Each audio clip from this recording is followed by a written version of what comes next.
Bhushan jewellers, अनमोल रिश्तों के लिए। देखिए, 3 वर्ष पूरे होने पर आज माननीय मुख्यमंत्री जी ने शिमला से प्रेस वार्ता करके अपने 3 वर्ष के कार्यकाल का लेखा जोखा जो है वो प्रदेश की जनता के आगे रखा है। और शुरुआत उन्होंने की वृद्धावस्था पेंशन जो है उसके कितने लाभार्थी हैं, कितना पैसा दिया गया। और ये तो जब से वृद्धावस्था पेंशन शुरू हुई है, हर सरकार ने समय समय पर उसमें वृद्धि की, जब भी सरकारें आई। उसके बाद उन्होंने कहा कि हमने पूरे प्रदेश के अंदर जो है वो जनमंच कार्यक्रम शुरू किए और उसके माध्यम से जो है वो लोगों की जितनी भी समस्याएं थी वो दूर हुई।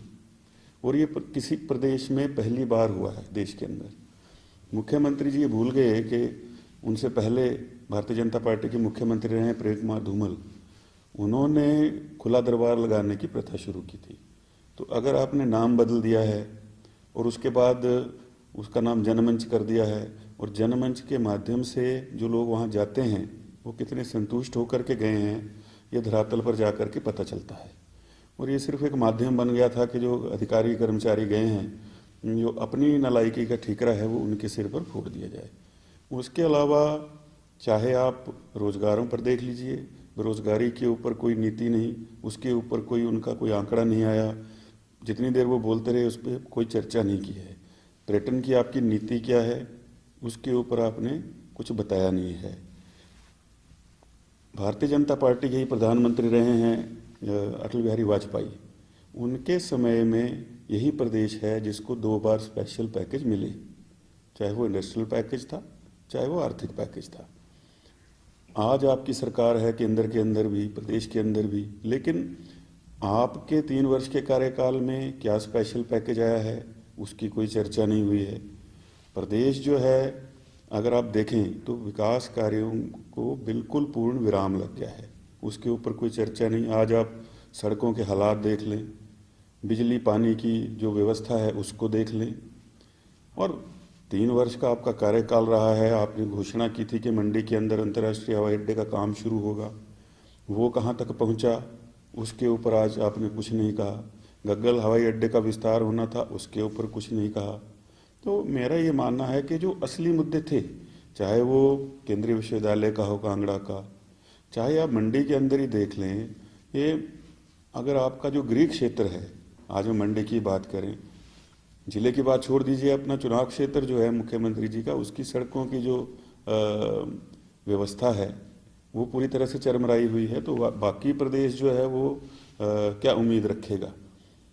और जहाँ तक मेरा ये मानना है कि 3 वर्षों के अंदर भारतीय जनता पार्टी की जो सरकार रही है, आपके जो अध्यक्ष थे उनको अपने पद से इस्तीफा देना पड़ा, मंत्रिमंडल में आपको विस्तार करके फेरबदल विभागों में क्यों करना पड़ा। तो ये सारी चीज़ें हैं। और कोरोना काल के अंदर पीपीई किट, आपके वेंटिलेटर्स, इनकी खरीद फरोख्त के जो मामले आए, उसके अंदर जो भ्रष्टाचार के आरोप लगे हैं, और भूमि घोटालों में जो है वो आपके कुछ नेताओं के नाम आए हैं। तो ये भी जब ये गिना जाएगा, और जिस तरह से आप स्कीमें बदल बदल करके ये बार बार कह रहे हैं कि ये पहली बार हुआ, नई चीज़ है, इससे पहले देश में कहीं देखने को नहीं मिली। तो एक पिक्चर आई थी मिस्टर इंडिया जिसमें अनिल कपूर गायब हो जाते थे। तो ये नई ऐसी चीज़ें आई हैं जो देखने को ही नहीं मिल रही हैं। या तो ये सिर्फ इन्हीं को दिखाई देती हैं, न जनता को दिखाई देती हैं, न हमें दिखाई देती हैं। तो बड़ा 3 वर्ष का जो लेखा जोखा रखा है, मुझे लगता है कि बड़ा हास्यास्पद एक तरह का बयान आज उनका है। देखिए, हमने बार बार कहा कि इनके ऊपर जिस तरह के भी टैक्सेस हैं आप इनको एक बार छूट दीजिए, और प्रदेशों ने भी किया है।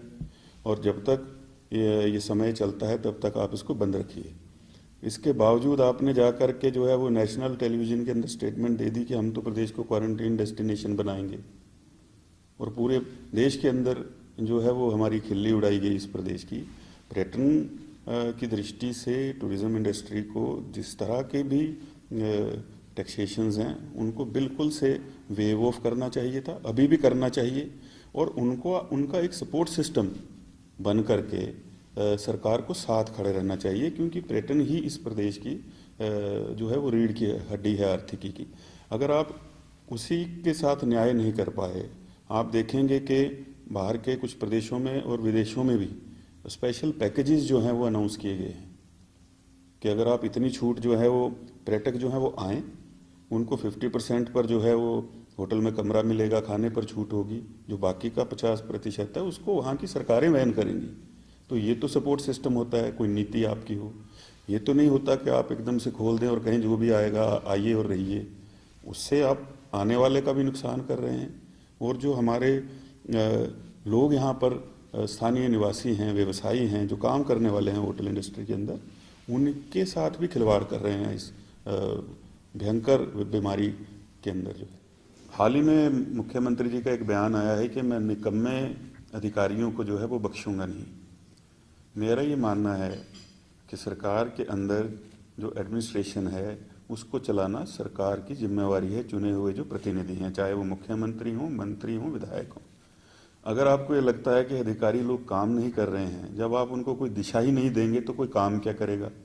और अपनी नाकामियों का ठीकरा अगर हम अधिकारियों पर थोपते रहेंगे तो इससे जो है वो पूरे के पूरे एडमिनिस्ट्रेशन में एक डिमोरलाइजेशन का माहौल बनता है। अगर आप सभी को एक तराजू के पैमाने से तोलते चलेंगे तो उससे कोई हल होने वाला नहीं है।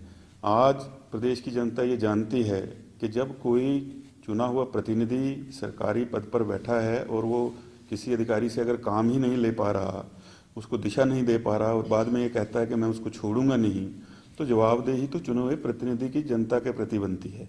उनसे काम लेना आपकी कार्य कुशलता जो है उसको दर्शाता है, और कहीं ना कहीं ऐसे लगता है कि अपनी नाकामियों का ठीकरा जो है वो अफसरशाही के ऊपर थोपा जा रहा है।